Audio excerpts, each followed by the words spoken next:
So I begin with my formal greeting. Good morning to our friends in North and South America. Good afternoon to our friends in the UK and in Europe. Good early evening to our friends in the Middle East. Good evening to our friends in India, Thailand, Malaysia, Singapore. Good late evening to our friends in Australia. Nice to see you. I hope you are all well. We just had our Katina ceremony here a few days ago. Lumpur Anand came along with 24 or so other monks and about 350 lay people. It's a fairly big event for us. And speaking with the monks about it, we agreed that the Katina is equal parts joy and trauma. For people who are accustomed to living among the trees and a couple of cats, having 350 guests is quite an experience, but overwhelmingly lovely, generous, kind people, of course. And Lord Buddha arranged it this way so that the monks couldn't become too, elusive. We have to still maintain our ability to relate to others. And we survived. And now, I believe there are some questions, JC. Yes, Prajan. Question 1, dear Ajahn Achalo, thank you for your wisdom and teachings. The Tibetan Buddhists speak of the 8 stages of death. Is this something that is taught in the Theravada tradition, and should we be practicing it? Thank you. Very interesting subject, very interesting question. And as far as I know, it is not taught in the Theravada in a formal way. So in the Theravada Gammatana practice tradition, we do contemplate the body, the fact of death, and then we do corpse meditation, the kind of stages of dissolution of the physical body, the charnel ground contemplation. And we also contemplate the body as parts, and we consider which elements those body parts are, and we train the mind to be able to be mindful of an element. And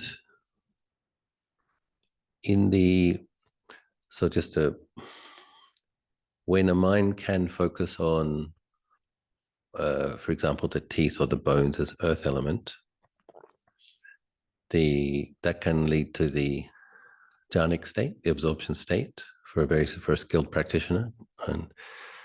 And then considering the kind of awareness that knows earth element as earth element and not self, it's definitely a subtle type of awareness and quite pure, not affected by the 5 hindrances, so no craving or aversion in the experience of a mind that can contemplate body parts as an element in a one-pointed manner. And many practitioners have deeper insights after contemplating, if they can get the collectedness, the subsequent insight into emptiness. So the practitioner practicing in Theravada can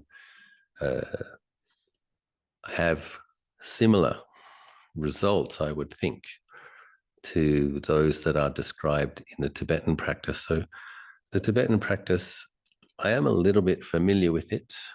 I enjoy the practice, so I'm not an expert on teaching it, so people can do their own research if they want to, or find a Vajrayana teacher. But in the contemplating the 8 stages of death and dying in that tradition, one is looking more at the experience of consciousness as the body dies, which is a very interesting way of looking, a different way of looking at it.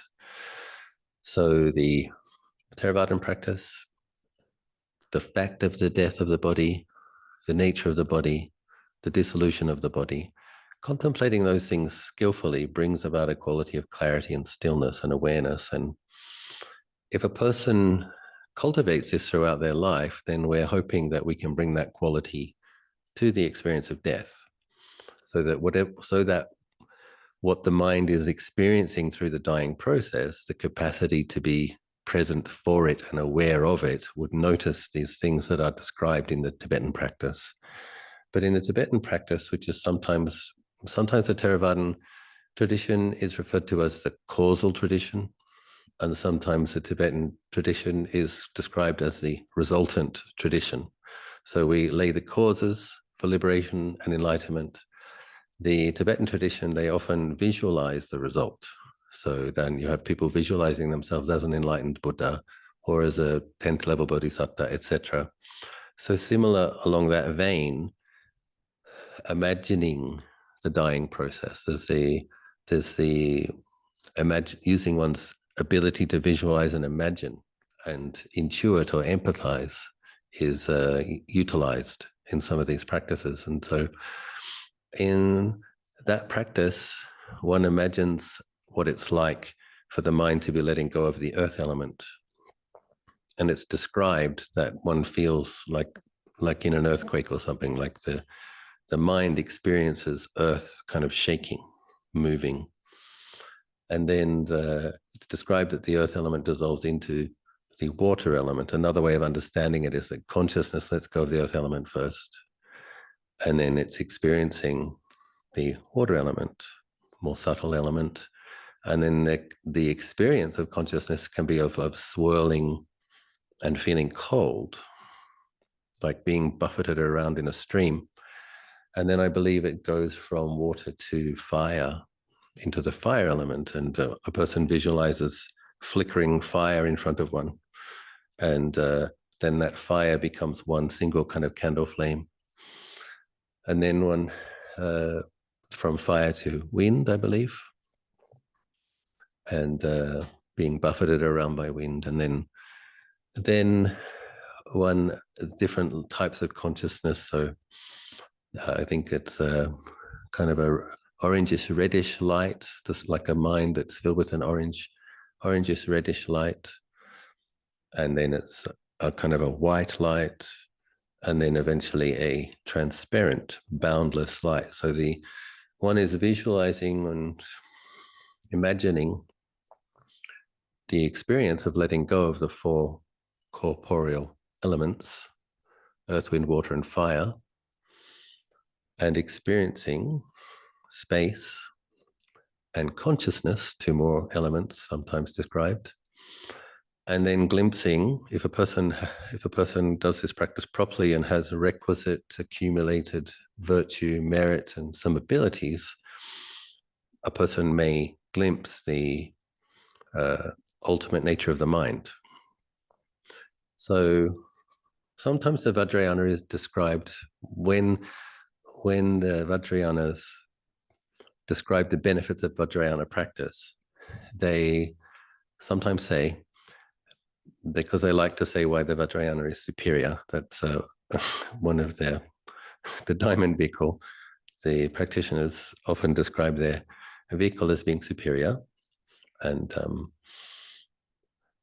one of the reasons they say it is superior is because it is for practitioners with a well-developed faculties. So the superior practices for people with superior faculties. So whether a person, this is a good question to ask, of course, is when considering taking on these practices, because this person is asking, should we do it as Theravadan practitioners? So a good thing to ask oneself is, are you a person of superior faculties?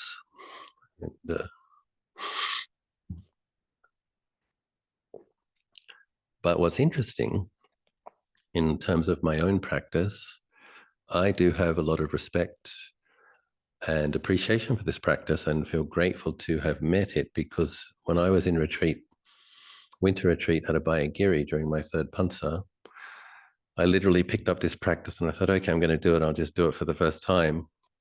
And I kind of experienced it how it's described. And there was even a kind of a letting go and a great emptiness and an experience of boundless empty space that was transparent, and a feeling, an experience of letting go of all of the four elements for a period of time. And I came out of that experience after about 40 minutes with a kind of a, whoa, kind of a, and so, but it should be noted, at that time I had been a celibate bhikkhu for 5 years and had been meditating morning, afternoon, and evening every day. And it was also the middle of the winter retreat, and it was a period where there was noble silence. So for myself, there were a lot of fortuitous, supportive circumstances. And also, there may have been a factor of fluke. Sometimes when we have desire mind, expectations, agendas, that can get in the way. And what was present, what I recollect about the experience, was just a respect for the practice and interest in the practice. And, oh, this is a new way of looking at it. Oh, this would be interesting. Let's try this. There was a very light-hearted approach to it. And then the result was quite amazing. And so when I asked Tana Ajahn Anan, my main teacher, meditation master, who I asked to check my own experiences, he described that as a temporary liberation. So glimpsing a much more subtle type of consciousness or experience of mind.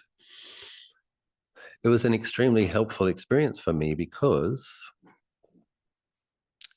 when the mind lets go of the 4 elements, there's no self there, obviously. So it becomes a memory, and I have to talk about it as an experience that I had. But in the experience, there was no I or me or other or world. What remained in that experience was an awareness that knew the 4 elements had been let go of. And what was extremely helpful about the experience was one sees one's habits much more clearly after an experience like that, when you come back into a contracted world with yourself and other and your usual way of seeing at things. I think in the past I might have doubted my potential, the sense of Buddhas can liberate themselves, Arahants can liberate themselves. And I think I probably doubted that ultimately beings are good. I probably thought like some of them are bad, and maybe there's something ultimately flawed about me. I can't do it. But when you have an experience of big letting go experience and you experience boundless, transparent, luminous emptiness for a period of time, even me as an ordinary being, come out of that experience, it's like, oh, well, if that's the ultimate nature of this being, that's also the ultimate nature of all the other beings, even the ones that I perceive as being bad. And kind of habits that I had, which had some strength to them in the area of self-loathing, ill will aimed at oneself. A lot of modern people have those challenges. If you can have an experience of emptiness, what is there to hate? What is there to aim ill will at? It doesn't make sense anymore. So that was very, very profound and wonderful experience that I was very grateful for. That happened after my 3rd pansa during the winter retreat at Abhayagiri. So I have faith in this practice, and gratitude for the practice, and I do it, but I've noticed that I only really get good results with it if I'm doing more than 7 or 8 hours of meditation a day for more than a few weeks, because it does require a pretty good grinding down of the sense of self through having a lot of mindfulness and strong enough mindfulness to actually let go when you do these suggestions. But in terms of doing it as a practice to prepare the mind to have those experiences, I think it's probably very beneficial, and a different way of looking at it. Sometimes we use the same old tools, they can get a bit blunt. The kilesas have a tendency of regrouping in the mind. Like once you've had some insights in a certain area, the empire strikes back, Mara regroups and finds ways to, doesn't work anymore. And so it's good to look at it from a fresh perspective.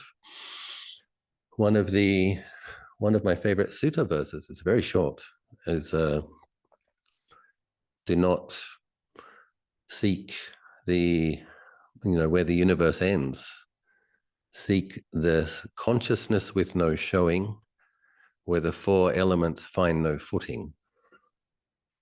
It's a very interesting phrase.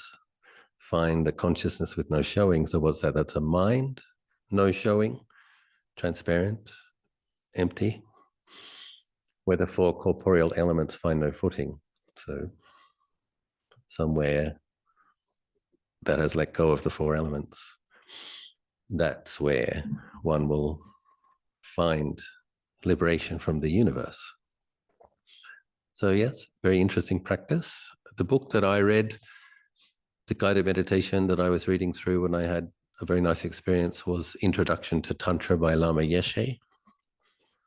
And it was the description of the 8 stages of dying, and wonderful practice, wonderful dhamma. You can explore it if you think it might be interesting or useful for you. Question 2, dear Ajahn.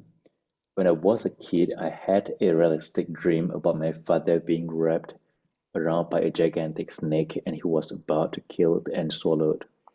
Growing up, he had always had a bad temperament and had caused a lot of pain and terror in the family due to all of the instability.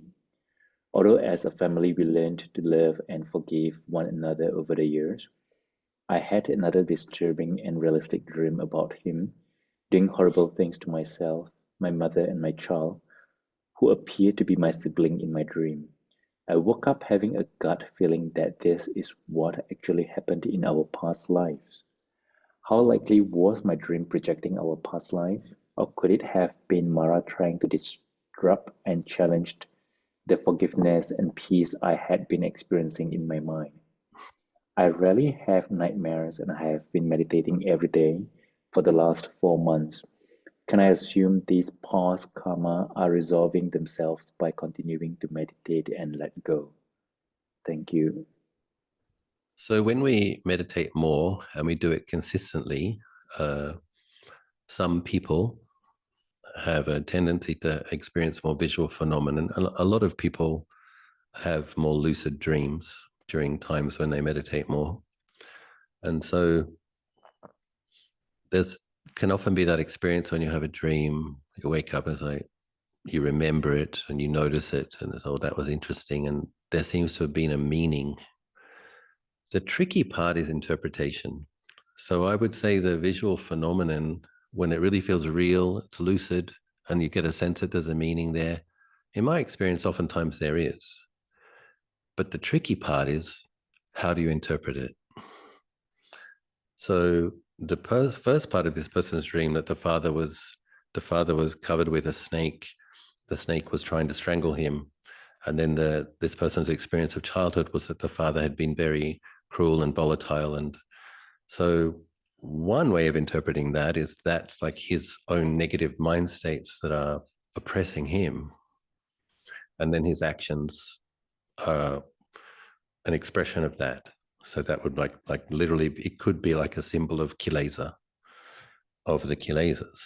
And with regards to having a dream about yourself and other members of your family having been abused, seeing yourselves as children, that could probably be just more kind of like how it felt. Like even if it was emotional abuse or verbal abuse, the mind may come up with a physical image of an image of being physically abused and of being somewhat defenseless because this person was big and powerful. So it's tricky. Interpretation is tricky. And I think at a certain point, as our spiritual faculties develop, we will develop better abilities with regards to how to interpret our visions or dreams, if they seem to be prophetic or if they have some meaning. But in the beginning stages, I would just recommend noticing it and not necessarily coming up with an explanation or a interpretation. Just noticing it and having metta for oneself and others.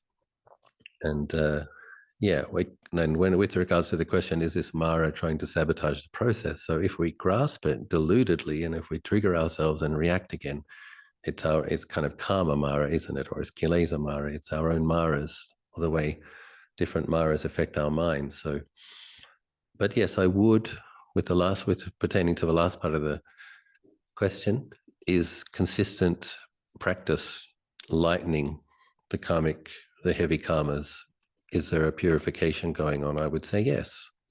So one does just continue with the practice. And if we allow like the painful experiences from our past to kind of arise, stay for some time and cease in our minds, not reacting to it, having more presence of mind, more clarity now as a grown-up person, to just be able to experience a memory as a memory, allow it to arise, stay for some time and cease.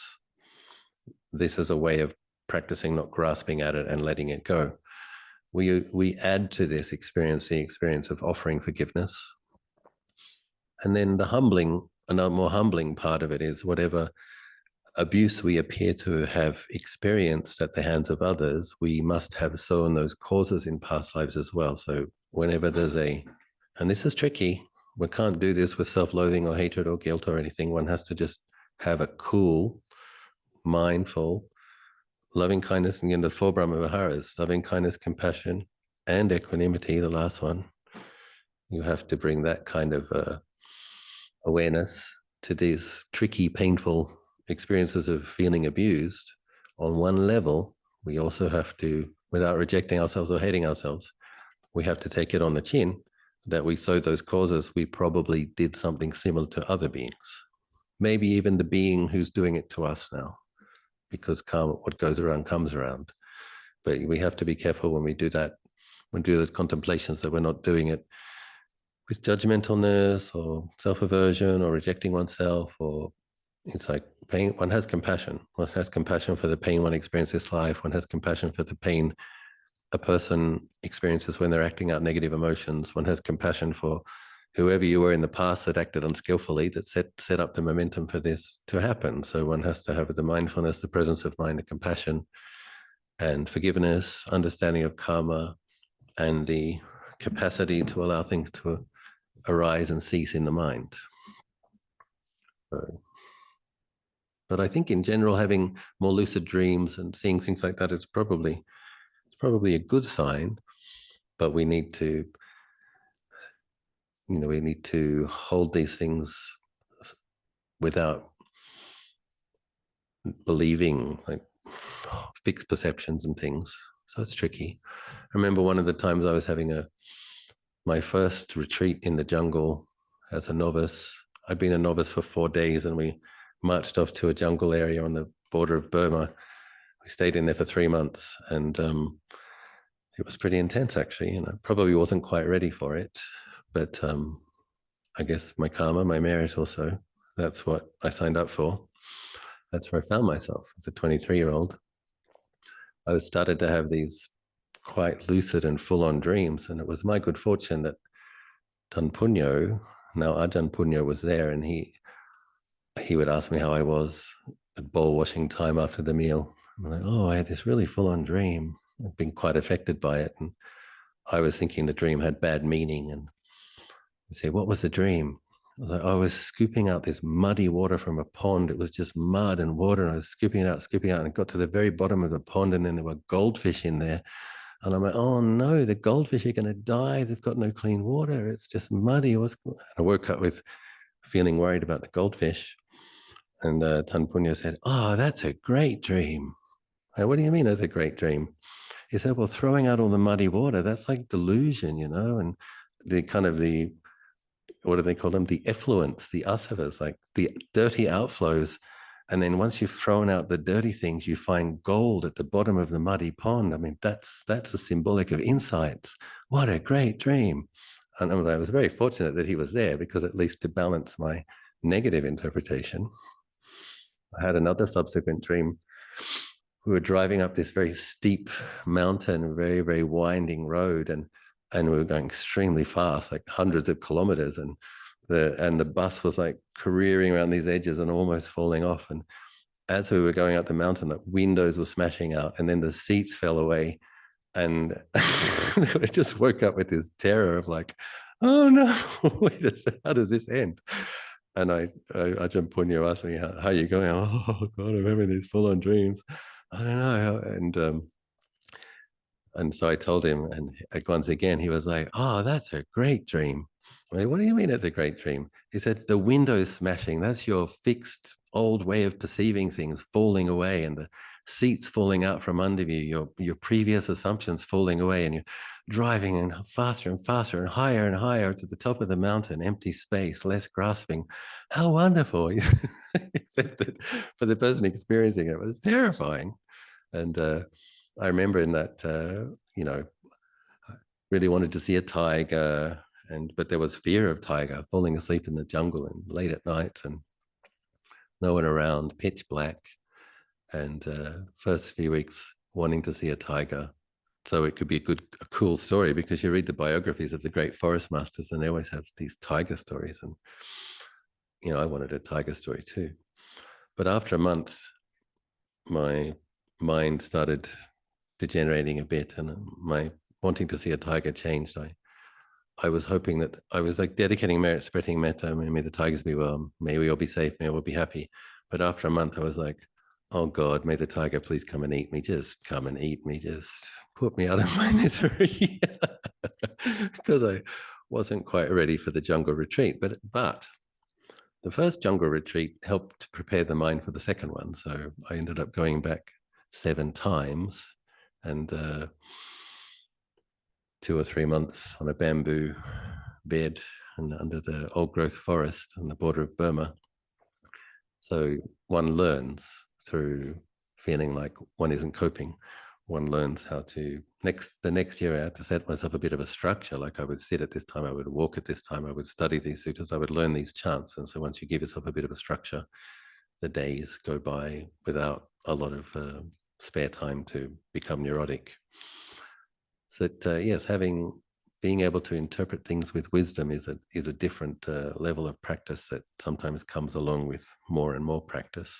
So I hope something I said was helpful. Question 3. Dear Ajahn, I started serving as a relief teacher recently in one of the secondary schools. I realized that the students this day are using vulgar words so often that it has become an unconscious habit. It is also scary to witness that the students are very attached to their portable devices. They are attached to games, Netflix, social media, etc.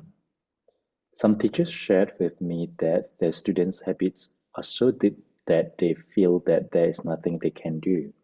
They advised me to just leave them alone. I am disheartened to witness this, as the school is considered one of the better schools in the neighbourhood.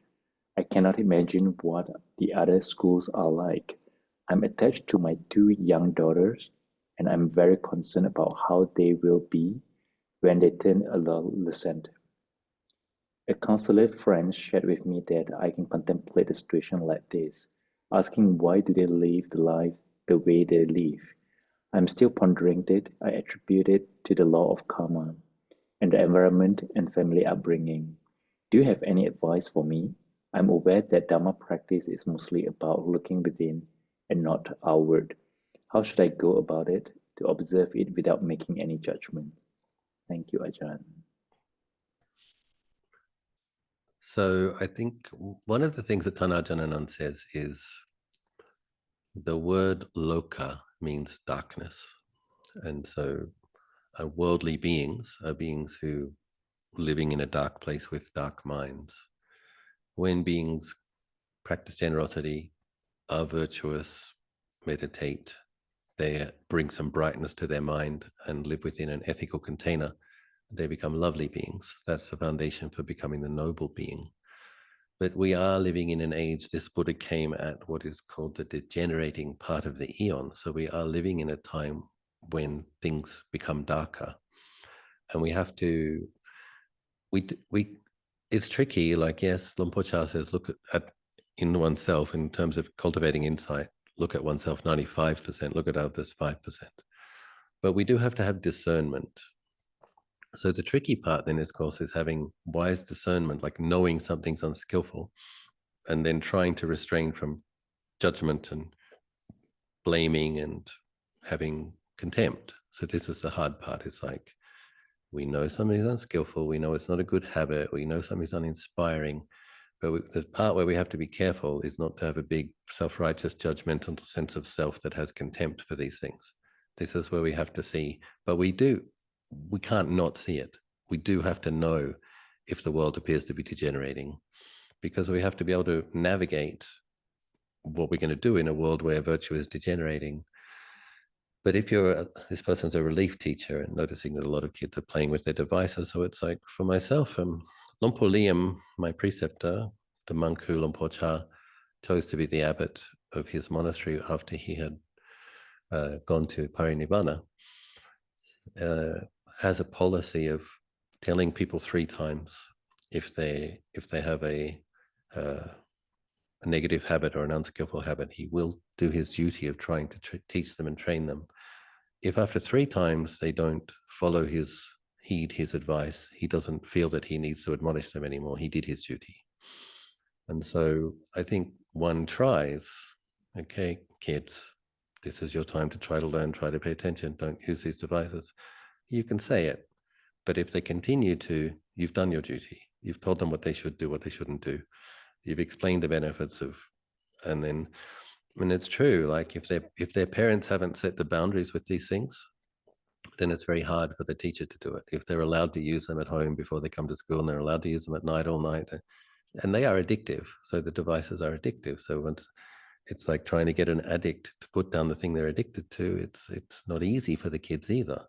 But in terms of being a teacher, one does one's duty. So probably it would be good if the school would take the devices off the kids when they came into the classroom and let them pick them up again when they go out for lunch or when they go home. I think that would be a good policy for the school to have.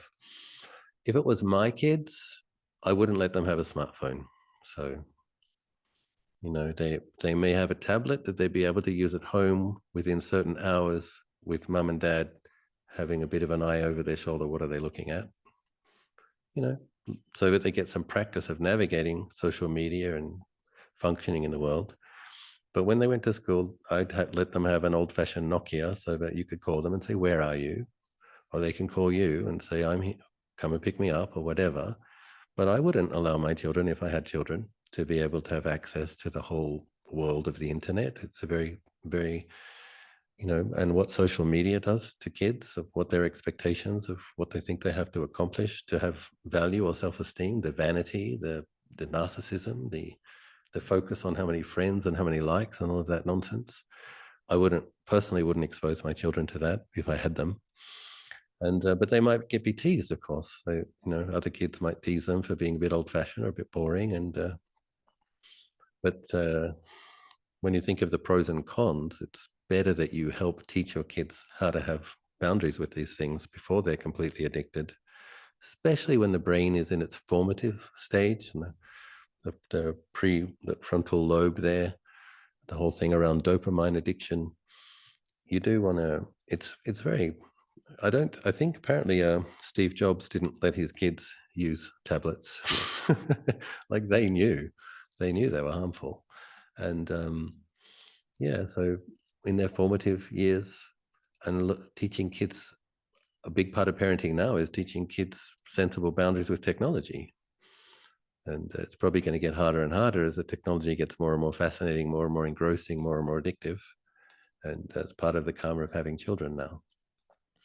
But I'm just saying, I wouldn't, if I had children, I wouldn't let them have smartphones. I would let them use tablet for a period of time with me supervising what they were looking at. And fortunately, I don't have children. For all of you who do, good luck. I do have students, and I do encourage you all to get up in the morning and put your phone on flight mode and meditate before you look at it. It's my perennial advice to you. Establish a sense of center, establish some clarity. And yes, with regards to how to contemplate it, why are people living their lives this way? This is karma. People born into this world at this time, working through karma, creating new karma.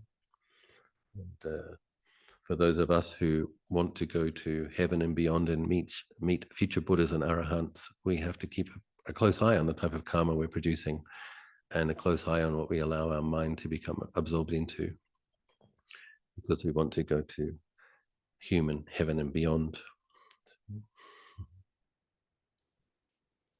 Thank you, I suppose on one level, we just, like the thing about Lampo saying the loka, the meaning of the word loka is darkness. So the more that people develop technologies and the more people become absorbed in those technologies, actually the darker their minds become.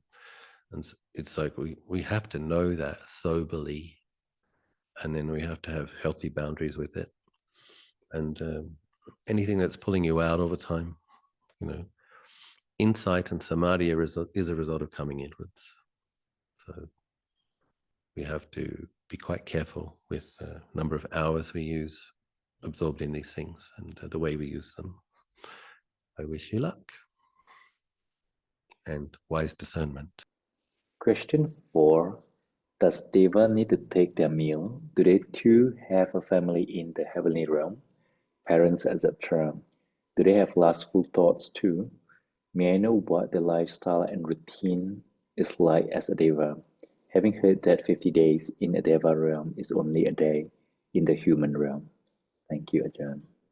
So I don't know from direct perception or even memory, but I know some general things about the Deva realms. So the ones that are closest to the human world, then it's similar to the human world. So for your Burma Devas, they probably have to partake in, Burma means earthbound, so earthbound Devas. So if a person has a divine eye and sees these, they would look very much like human beings. They apparently do need to partake in some daily nourishment. And then you get your Ruka Devas, your tree Devas, a little bit more subtle form. And once you get up to the higher ones, no. Brahma Devas subsist on pure mental joy and bliss and peace. I would think Tusita Devas are similar. I think that the Dawatingsa Devas do need to partake nourishment, but it's like more refined and less frequently.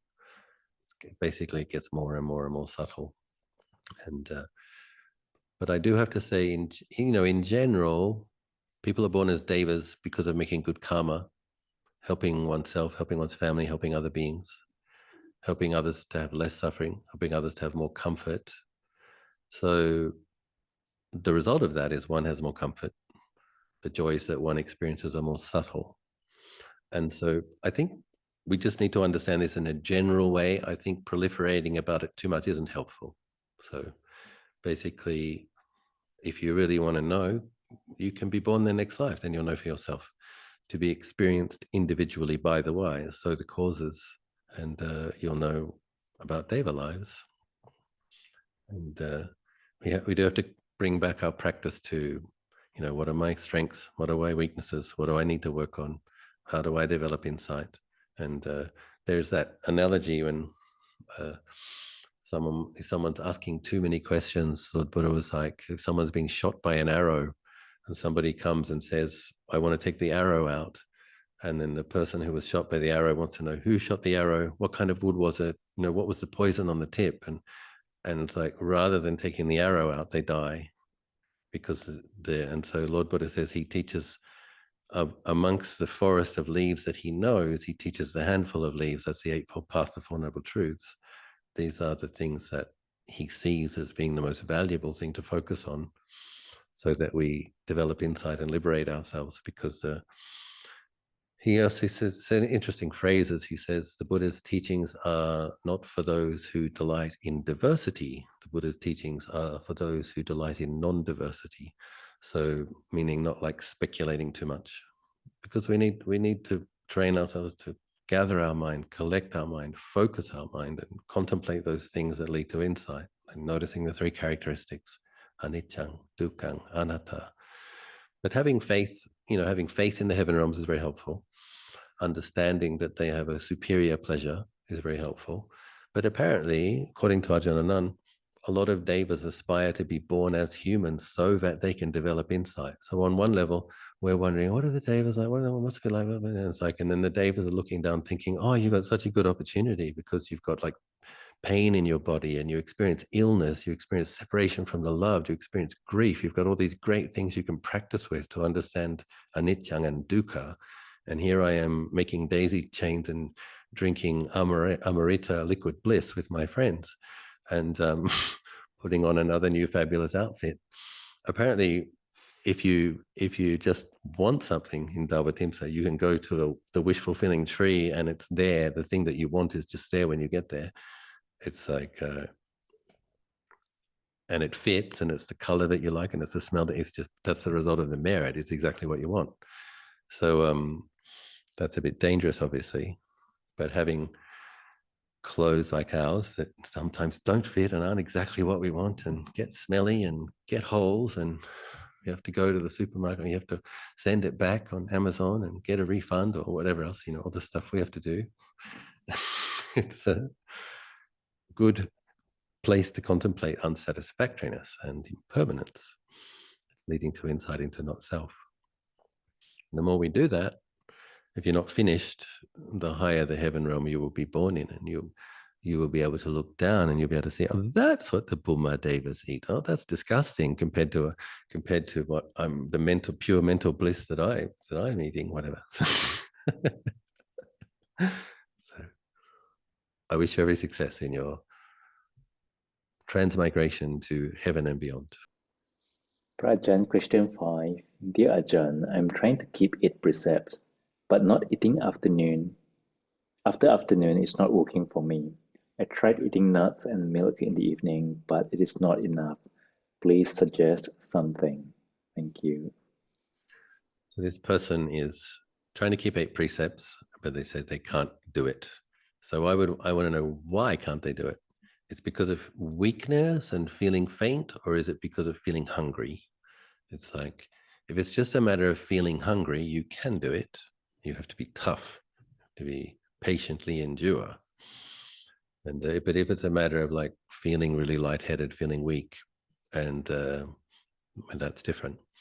So in general, if you do have less meals, you have to eat more when you have your meal. And it's a bit like if you celebrate Chinese New Year or Christmas Day or whatever it is with family, and you have a big feast at 11, come 6, 7, 8 at night, you're still not hungry, right?